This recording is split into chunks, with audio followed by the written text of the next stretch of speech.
Hello and welcome. In this video session, we are starting with the first of the series of important international institutions. And which one better than the United Nations itself? So just let's get started, right? Okay. So United Nations has been the most comprehensive and enduring experiment in the terms of collective security and global governance in the modern history. There is no doubt about it, right? Now someone may ask, what is collective security? So collective security basically means, if I explain to you, the collective security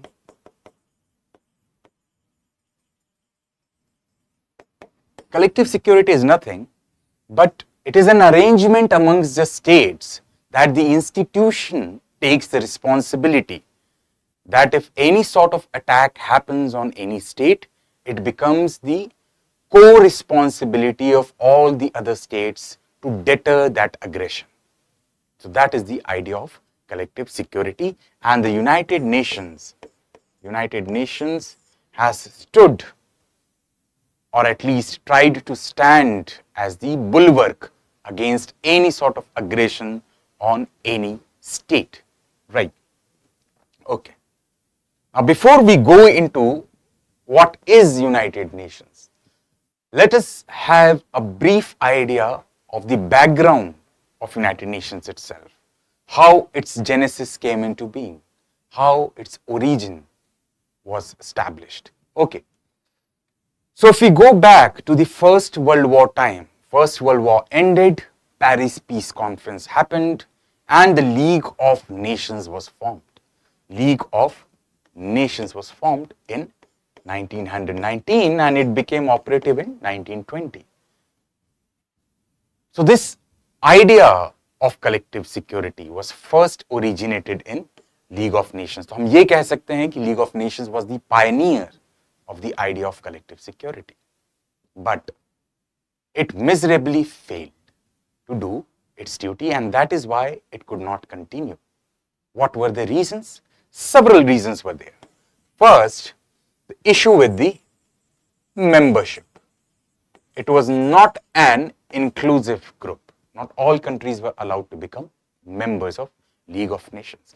Importantly, the significant powers of that time, Germany and Russia, were not the members of League of Nations.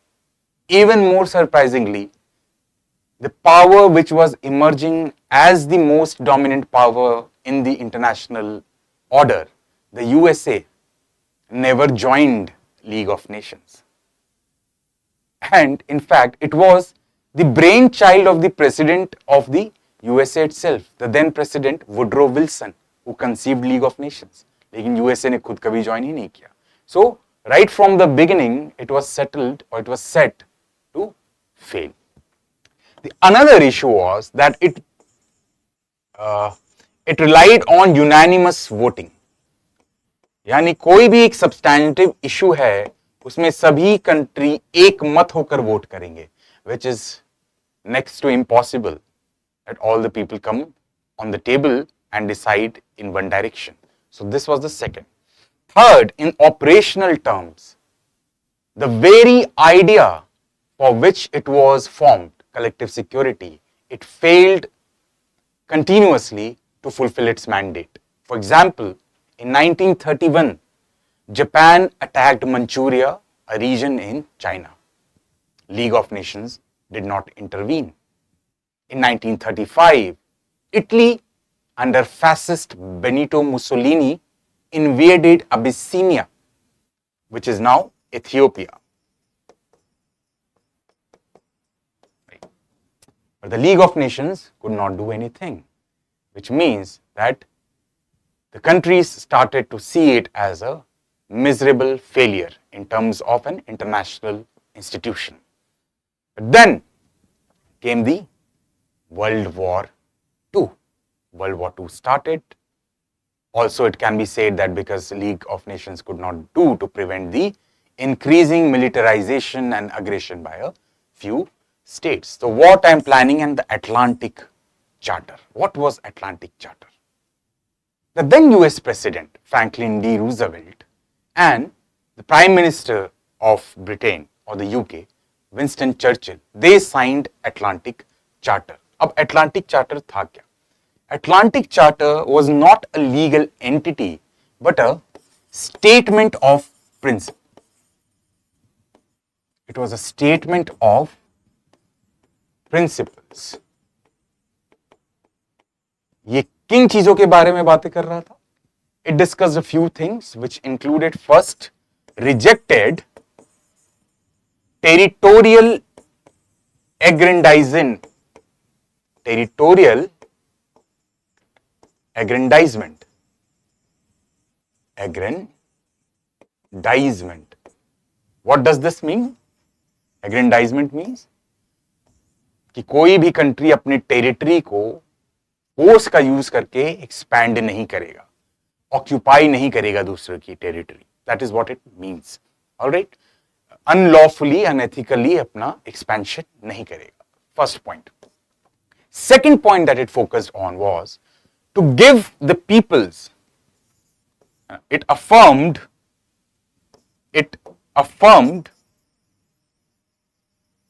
the rights of people. It affirmed the rights of peoples to self determination.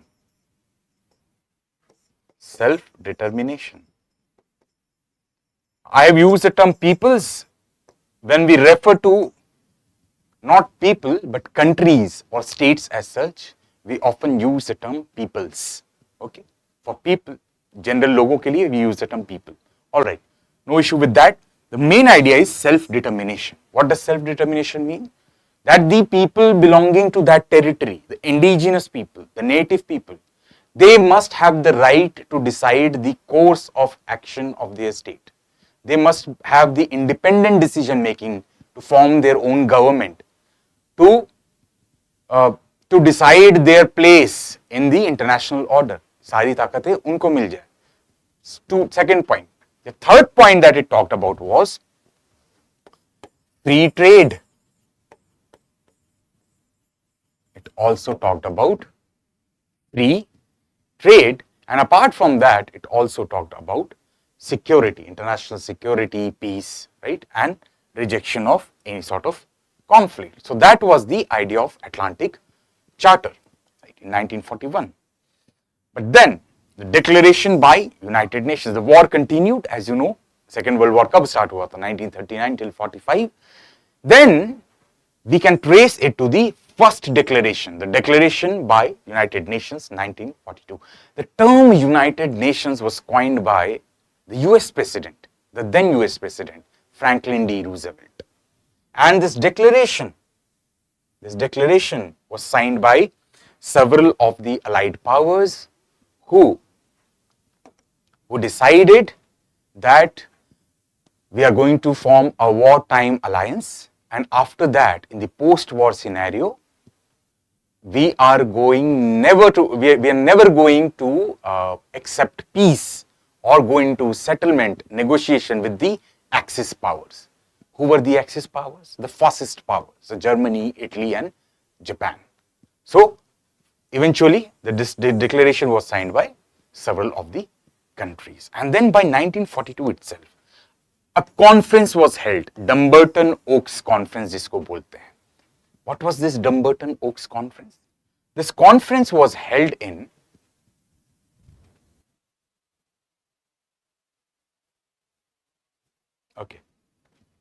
This conference was held in Washington, D.C. Washington, D.C. And the participants were USA, UK, Soviet Union, and later joined by China.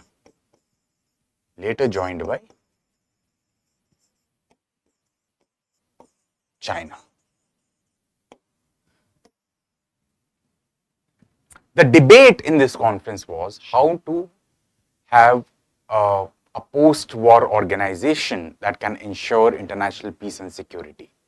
And they agreed upon an assembly and a council that will secure this international peace and security along with an international court. ये सारी चीजें तय हुई. मामला कहां अटक गया? मामला वोटिंग राइट्स, मामला membership and the veto power, the question of veto power, इस पर जाकर के अटक गया. So on the question of membership, voting rights and the veto power,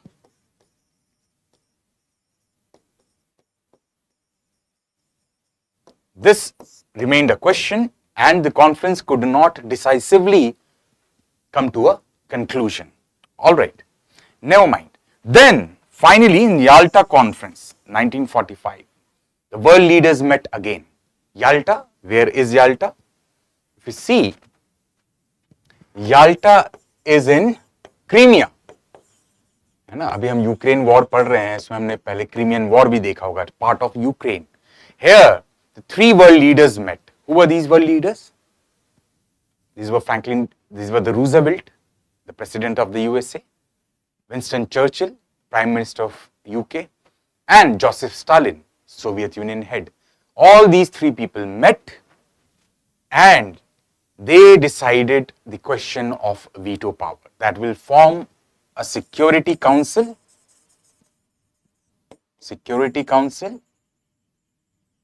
with five countries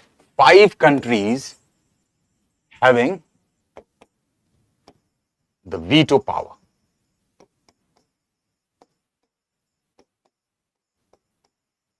Who were these five countries? As you know, the P5 countries: USA, UK, Soviet Union, now Russia, China, and France. So these countries were given veto powers, and this very veto power still remains the cornerstone of the most important, most powerful international institution, United Nations Security Council, right? So these were the results of the conference. And finally, San Francisco conference happened in 1945 and the UN Charter was signed. In San Francisco conference, 50 countries came and they signed the UN Charter. And on 26 June 1945, later it was also signed by Poland. So it became finally 51 countries who were the initial members, the first members to sign and ratify UN Charter, and the United Nations came into being on 24th October 1945. So the genesis, we can say, finally it came into being on October 24, 1945, with other members joining the UN. All right. Now let's talk about what is the United Nations. So this is an intergovernmental organization. Intergovernmental organization, right? It is an intergovernmental organization. It was formed on 24th of October 1945 with its headquarters in New York. Its headquarters in New York, and it comprises of 193 members. So almost universal membership, 193 member countries. Apart from that, it also has two non-member, let me write it here, it also has 193 members, okay, and two non-members observer states. Okay. Two non-members observer states. Who are these? The first is the Holy See. What is the Holy See? Holy See is an organization which has sovereign power over the Vatican City. यानी ये देख रेख करता है Catholic church के governance का, and it has sovereignty over the Vatican City, And the next is the Palestine. Palestine is also given the observer status. So this is the largely the composition, and India has been the member since inception. So that these are the points we must notice, we must remember. But before that, before we move to the structure of the United Nations, एक बार हम UN Charter भी समझ लेते हैं, है ना? UN Charter. So UN Charter is the document through which the United Nations came into being. And the main, so if you see UN Charter, it has one preamble, right? One preamble which emphasizes international peace, security, etc., human rights, fundamental freedoms. It has 19 chapters with 111 articles. With 111 articles. Now, what are the key objectives mentioned in the UN Charter? Key objectives. So, 4 key objectives. First is to build friendly relations among states or among nations. Friendly relations among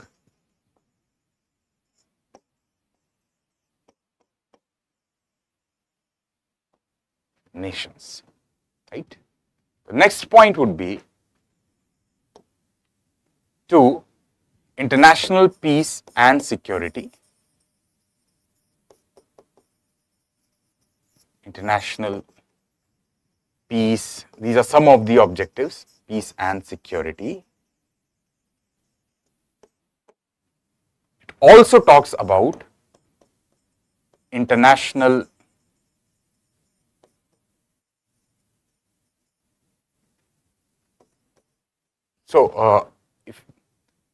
if we see international peace and cooperation, and international cooperation security is already the key bulwark of it. Here it talks about respecting human rights,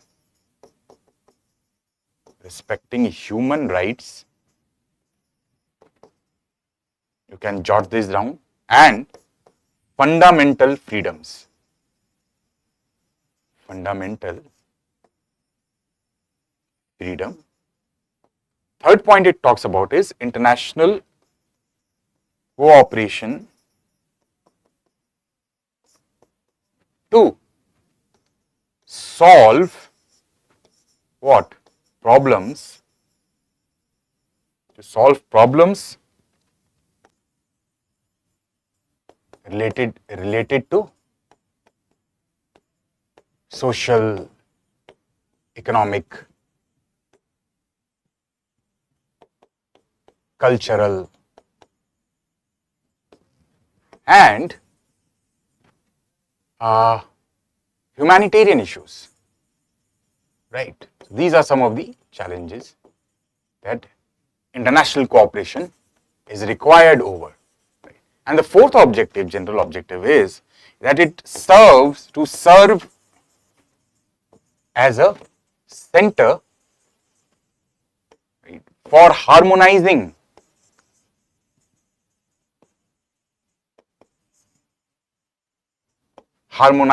actions among nations. Harmonizing actions among nations. By harmonizing, it means to establish some sense of coordination, collaboration, cooperation among nations. जैसे कि कोई आपदा आ गई, right? If there's a global pandemic, let's say, so it is the role of United Nations to harmonize actions among nations so that all the nations can together in solidarity overcome such a transnational global problem. So that is a UN Charter for you. So we have discussed what is the United Nations, what is UN Charter. Let's go to the structure of the United Nations. Principal organs. There are 6 principal organs, right? United Nations General Assembly, United Nations Security Council, right? Then there is Secretariat, there is International Court of Justice, there is ECOSOC, and there is also Trusteeship Council. Trusteeship Council. All of these institutions will take one by one and do it extensively. But let us have a very brief understanding of what each of these organizations is about. Now, UNGA, it's more of a deliberative body. Let's discuss in very simplest sense. UNGA is a deliberative body, right? Which means that the countries here come and they think over the ideas. They deliberate over the challenges, over the problems, over the issues, and try to find out some solution. Deliberative body, right? It has universal membership. All the 193 members are members of United Nations General Assembly itself. Now, it does not have a binding resolution. Binding power nahi hai. If it comes with a resolution, that cannot be enforced on the states. So, non-binding. So, it is generally advisory. What else does it do? Norm setting. Norm set करता है, agenda set करता है. Elections में कई बार, for example, Secretary General के elections के लिए UNGA votes for the for electing the Secretary General. But recommendation of United Nations Security Council is required first. Okay, so these are the things. United Nations Security Council, the most powerful institution. It has 15 members, out of which 5 are the permanent members, P5 with veto power. 10 are the non-permanent members. They remain members for a 2-year term, right? And then the membership rotates. It has certain executive powers, binding powers, legally binding powers, such as it can permit military action.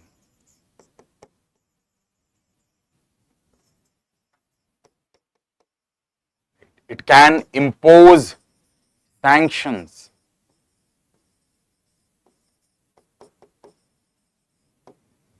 Right? And it can also authorize peacekeeping missions. जो हम various countries में peace keeping missions की बात करते हैं, उसका authorisation भी United nation security council से आता है. Peace keeping missions, right? Then, if we go to the secretariat, secretariat is the administrative body. Implement karna, agenda ko, budgeting karna, etc. It's all done by secretariat. It is headed by Secretary General. International Court of Justice, right? It settles disputes between states. ठीक है? States के बीच में dispute settle करता है. उसके अलावा it only has advisory opinion, can only give advisory opinion. Its judgments are not binding on the states. The enforcement of the judgment of the ICJ depends upon the consent of the state itself. इसने दो state के बीच के dispute पे इसने कुछ order pass किया. अगर state, वो दोनों स्टेट में से कोई एक भी नकार देता है, उसको मुकर जाता है उसके ऑर्डर से, then it is not enforceable, right? For example, there is a case, Nicaragua. Let me tell you a case, Nicaragua versus USA, 1986. Dispute was settled. ICJ gave judgment against the USA. What was the case about? कि भाई Nicaragua में regime change की बात हुई, right?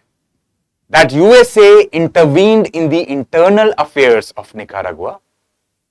USA supported the rebels, the Contra rebels as they were called, against the Nicaraguan government. So Nicaragua took this case to ICJ. ICJ gave its order in favor of Nicaragua against USA, but USA being USA, the power it is, never gave the consent for the application of the ICJ's judgment. So it just has that advisory role largely. Now, ECOSOC, Economic and Social Council, it promotes the activities related to social and cultural activities. It also oversees specialized agencies जैसे कि WHO, UNESCO हो गया, ILO हो गया, इन सब का oversee करता है. Then the trusteeship council. What's the trusteeship council? Now trusteeship council is inactive. It has been inactive since 1994. Why? Because it has already fulfilled its mandate. Mandate क्या था ट्रस्टीशिप काउंसिल का? Mandate ये था कि जो trust countries हैं उन जब तक वो सेल्फ गवर्नेंस में ना आए तब तक उनकी जो देख रेख है एक ट्रस्टी कंट्रीज को दी जाएगी. And after that is fulfilled, right, this the use और the mandate of trusteeship council will be over. So for example, there were 11 trust countries, such as Rwanda, such as Cameroon and Palau.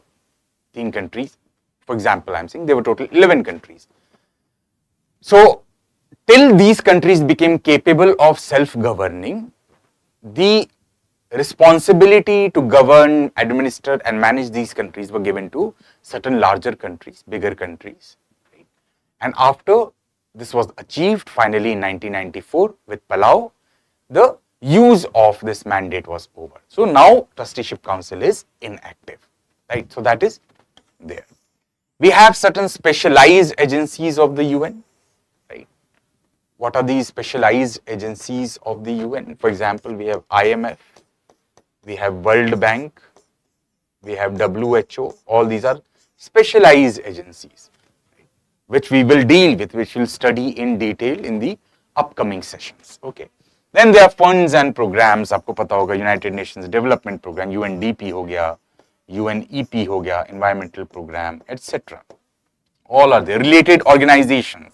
For example, related organization, International Atomic Energy Agency, World Trade Organization, right? All of these are related organizations. Then we have other entities and bodies.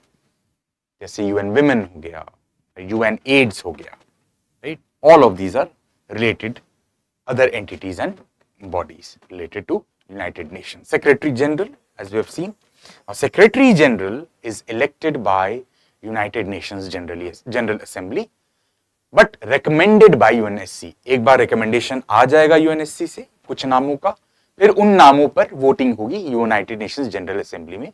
जो जीत करके आएगा भाई वो secretary general बन जाएगा. So far there have been 9 secretary generals, started with Norwegian Trygve Lie, and now we have Antonio Guterres, who is running his second term since 2021, right? So this is about the structure of the United Nations. Okay. Now what is the mandate? The core mandate is, as it is written, to prevent the successive generations,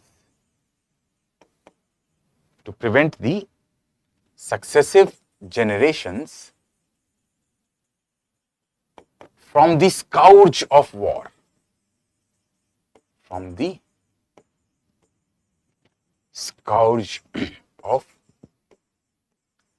This is what is written. What does this mean?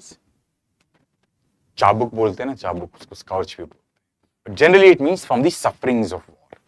कि हमें आने वाले अपने generations को war से बचाना है, उसके suffering से बचाना है. Also it includes, the mandate includes, promote socio-economic development, promote, let's say, social development, etc. These are the mandate. Promote social development. What are the functions? Peacekeeping and conflict resolution, as we have already discussed, international peace and security. Promote sustainable development, which it already is doing through SDG goals. The attempt is to achieve these goals by 2030. Protecting human rights, हमने उस पे देख ही लिया है, objective of UN Charter में.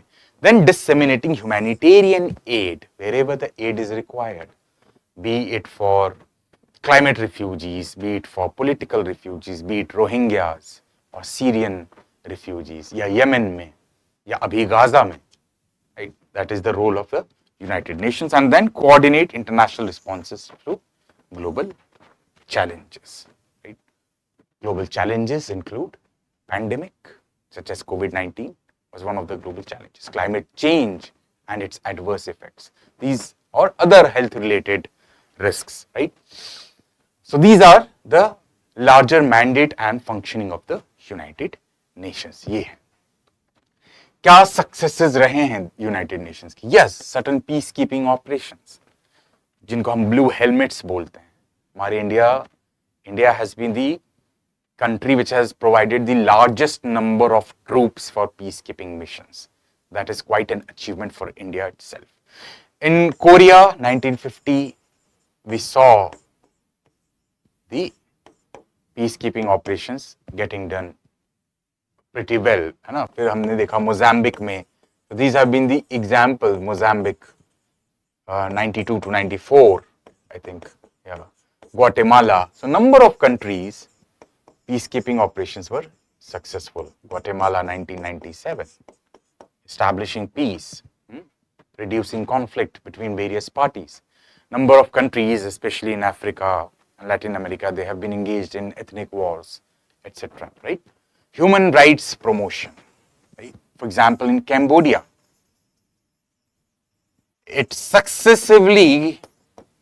United Nations successively conducted an election by free and fair means in a democratic setup in Cambodia 1992.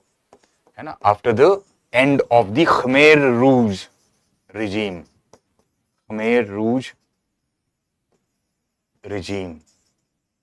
Right? Successful completion of free and fair elections and establishment of democracy was done here. Right? Human rights promotion to in general hai. This was in the promotion of democracy. Human rights promotion we have already seen. Right? For example, Universal Declaration of Human Rights. Universal Declaration of Human Rights 1948. Right? What does it talk about? Human dignity, fundamental freedoms, all of that. And now all the members of United Nations, all the 193 countries have endorsed and sponsored Universal Declaration of Human Rights. Right? Promotion democracy, we have done decolonization. United Nations played a key role in the decolonization process which started after the end of World War II. Between 1945 and 1970, over 80 countries were decolonized. And United Nations played a key role, a pivotal role in monitoring their transitions. So it did play a crucial role in decolonization process. Humanitarian aid, right, in terms of medicines, food supplies, etc., right, it has been playing key role. Even today in the Gaza, in Yemen, in Syria, Syria is also in turbulence. In Myanmar, it is also trying, although the effort is minimal as compared to certain Western countries. And then development support, reducing poverty, improving education, promoting healthcare system, all of that has been the agenda of United Nations, and it has successfully done. A number of countries have been brought above the abject poverty, you can say. कई सारे ऐसे जैसे small pox को खत्म करवाने में it played a key role.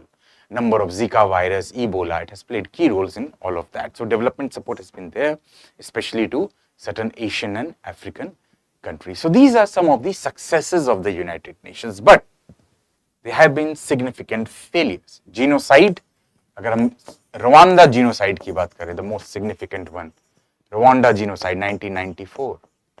It completely failed to stop this genocide. 100 days के अंदर there were two ethnic groups, Hutus and Tutsis. Two major ethnic groups, they were fighting, they started fighting. War started between them, civil war. And the UN did not play a single role, the UN did not intervene. 100 days के अंदर 100 दिन का slaughter बोलते हैं इसको, 100 days slaughter. 800,000 people, which means 8 lakh people were killed in merely 100 days. But the UN remained a mute spectator.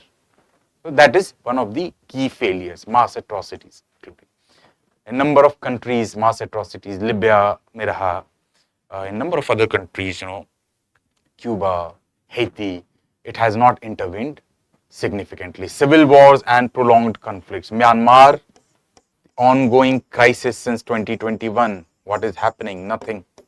UN is doing nothing. Rohingya, some people are also calling it ethnic cleansing, but nothing is happening. Then veto paralysis. This is there. There is a clearly group, US, UK, France versus Russo-Chinese alliance. ये कुछ proposal लेके आते हैं, ये लोग block करते हैं, ये लोग लेके आते हैं, ये लोग block करते हैं. This is how the UNSC has become paralyzed. चाहे वो सीरिया पे हो 2011 में, रशिया ने ब्लॉक किया, चाहे यूक्रेन पे हो, चाहे तो this keeps going on. So this remains a key issue. Limited authority. Now understand, United Nations is not a world government. Right? It cannot dictate countries to do certain things. Right? Countries still retain their sovereignty. They are the most powerful, most supreme power in their own rights. तो world government जैसी चीज नहीं है, authority उनका है नहीं कि countries को नेसेसरली ऑर्डर दे सके. पहला, it does not have its own force, है ना. Whatever peacekeepers that we were talking about, blue helmets, वो countries contribute their troops, and that is how it has limited authority. Resource constraints, as we talk about, the manpower shortage is there, equipment, poor equipment, lack of funding, all of that remains the big problem. Bureaucratic inefficiencies, the way the files move, right? The countries, red tapeism is even found in United Nations, right? The countries block any further movement of files which is against their interest. All of that keeps happening. So bureaucratic inefficiency, global poverty and inequality. Still, we see a stark difference between global north and south. Even after so many decades of its existence, it has not been able to bring parity between the third world countries and the developed countries. So these are some of the significant failures of the United Nations. Are the reforms required? Yes, of course. Security Council reform. ये तो India और दूसरे देश मांगते ही जा रहे हैं. What does Security Council today portray? Right? It is not reflecting today's realities. The contemporary geopolitical realities have changed. It is not a bipolar world. It is a multipolar world. India is such a significant power, the largest democracy, most populous country, contributes hugely to United Nations, provides the largest troop to the peacekeeping missions. One of the largest top 5 economies it is, top 4 military power it is, but no representation. Africa, 55 nations, but having no representation at all in the United Nations Security Council in the permanent membership. The whole continent is larger than that of Europe, which already has 2, and if we count Russia, it has 3 representation out of 5, 60%. So that is the, what we can say, the discrimination that is there. So Security Council requires reforms. It requires reforms also in terms of the way veto power is used, the way United Nations Security Council takes its decisions. All of that needs that reforms. Funding में lacking है. जो developed countries हैं वो अपने obligations fulfil नहीं कर रहे हैं. खासकर आप देखिए, अगर ट्रम्प वगैरह आ जाता है तो बोलता है यूनेस्को से हट रहा हूं, यहाँ पे फंडिंग नहीं दूंगा, this and that. So they always lack of funding. Operational reforms required, right? The way operations are carried out. Often countries take unilateral decisions without the sanctions of the United Nations Security Council, जिसको जैसा मन करता है. South China सी के issue पे China बोलता है कि हम अपनी चलाएंगे, ठीक है. इराक में घुसना हो, यूएस अपने आप घुस जाता है. So operational issues are there. Apart from that, UN AIDS जिस तरह से फंक्शन कर रहा है, it has been in controversy, right? United Nations HCR, right? United Nations Human Rights Council, High Commission for Refugees, the way they are functioning, it's very problematic, not been efficient enough, right? Increased accountability. There is no accountability. If the war is happening between Russia and Ukraine, if Israel is showing aggression, where is the accountability? Where does the buck stop? है ही नहीं कोई accountability fixation mechanism, right? It's just a body which is having so much power, but no accountability. So that is the problem. Greater inclusivity and adaptation. It must adapt to the changes. Now UN reflects a body that was formed to serve the 20th century world, to tackle with the challenges of the 20th century. We are in 21st century. It has to adapt, right? It has to change. So these are the things. Inclusivity. More members need their representation, equitable representation, right? A package deal is required, जहाँ पे greater representation है, which is also equitable. Voting patterns has to be decided. Veto norms has to be changed. And then enhancing multi-stakeholder partnership. Today's world has increasingly become more integrated, more globalized. It is not just a fiefdom of the state or the state governments. Nothing can be decided solely by the governments of the day. ठीक है? आपको दूसरे जो corporates हैं, now even the companies like Meta, Google, etc., they have become so powerful, even powerful than most of the countries in the world. So their involvement, civil society involvement, NGOs, academicians, the various stakeholders must also be given equitable power, equitable representation, so that UN remains relevant in today's time. It retains its significance in today's time. Otherwise, it will become an ossified institution. सड़ चुका, खत्म हो चुका होगा. Already we are seeing the alternatives emerging in terms of regional blocks, in terms of minilaterals that are coming up, such as BRICS, SCO, etc. Then there are also political issues, right? Political issues, for example, non-interference versus responsibility to protect. Now, Canada, USA, these powers have invented responsibility to protect in the name of humanitarian assistance, but the underlying idea or the interest has always been geopolitical. आप अपने interest से जा रहे हो, कभी oil के लिए, है ना, कभी किसी और रिसोर्स के लिए, उसको नाम दे रहे हो, responsibility to protect, for example, in Libya against Gaddafi. So these are the challenges, these are the issues that remain significantly with the United Nations. So that is a brief idea of the United Nations for you, and we will meet again, catch up again with another body and go into detail understanding the mandate, the structure, the changes, the continuity, the challenges and the reforms required in that particular body. Thank you.